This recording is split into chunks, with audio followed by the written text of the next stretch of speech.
सत्संगत कहते हैं कि मालिक की मेहरबानी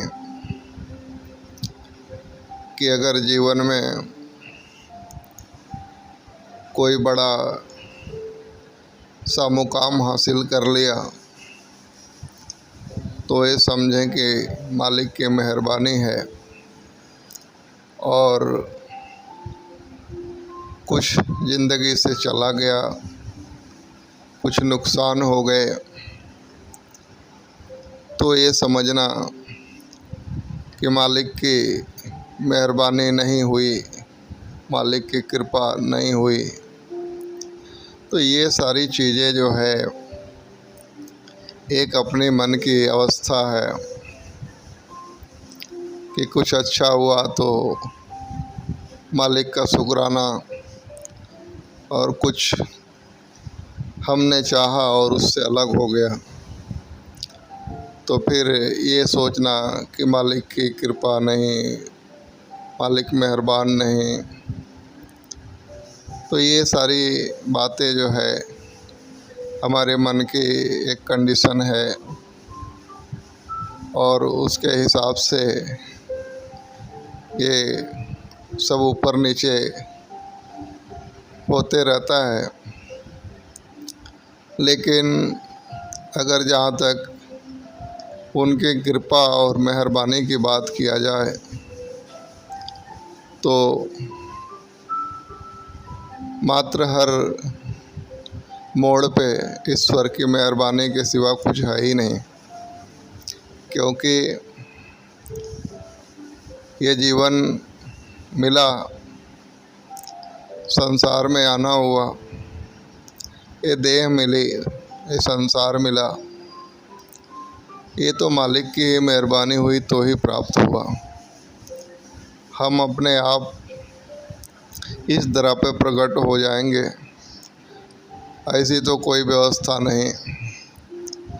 संसार में भेजना भी ईश्वर का काम है। हमारे जीवन में जो कुछ भी घटित होता है मात्र इनकी मेहरबानी है।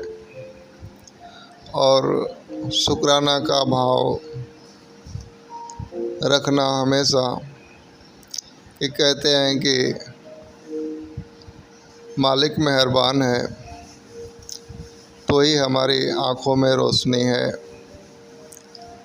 आँखों में दुनिया देखने की शक्ति है, क्षमता है, और किसी भी आवाज़ को सुनने की जो क्षमता है कानों में, ये भी ईश्वर की मेहरबानी है। हमारे नाड़ियों में रक्त दौड़ रहे हैं, शरीर हमारा हिष्ट पुष्ट है, हमारे रिश्ते अच्छे हैं, जगत में हर रोज़ एक सुखमय जीवन जी रहा हूँ। ये सब इनकी मेहरबानी है।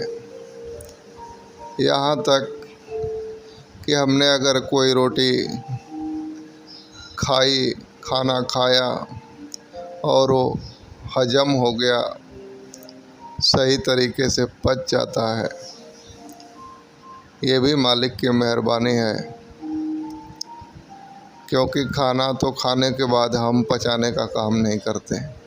हमारे खुद के बॉडी में भी कहते हैं कि हमारा शरीर है, लेकिन इसका एक भी फंक्शन अगर देखें तो हमारी वजह से चल रहा है, तो ऐसा कोई बात नहीं है। सब कुछ जो कुछ भी चल रहा है, किडनी हो, हार्ट हो या लीवर हो या पूरा का पूरा शरीर भी अगर चल रहा है, एक एक पार्ट्स, तो वो भी मालिक की मेहरबानी है। वरना खुद ही विचार करें कि इन सारी चीज़ों में से मेरी वजह से क्या चल रहा है, तो कुछ भी नहीं है। तो सब ईश्वर की मेहरबानी है। इसके लिए किसी चीज़ का गिला शिकवा नहीं। कहते हैं कि मालिक ने अगर जीवन में कुछ उतार चढ़ाव दिया तो ये उनकी व्यवस्था है कि हमारे लाइफ से क्या चीज़ हटाना और हमारे लाइफ में क्या चीज़ देना। हमारा अच्छा जो है मालिक के सिवा, भगवान के सिवा दूसरा कोई भी हमारे लिए अच्छा नहीं सोच सकता है। मालिक ने जो सोचा हमारे लिए वो हमारे लिए बेहतर है, इसीलिए हमें दे रहा है। तो हम परिस्थितियों के हिसाब से ये ना महसूस करें कि कब मालिक मेहरबान है और कब मालिक नहीं मेहरबान है। मालिक हर हमेशा हम पे मेहरबान रहता है, हर हमेशा हम पे मेहरबान रहता है। प्यार से कहना, धन्य निरंकार।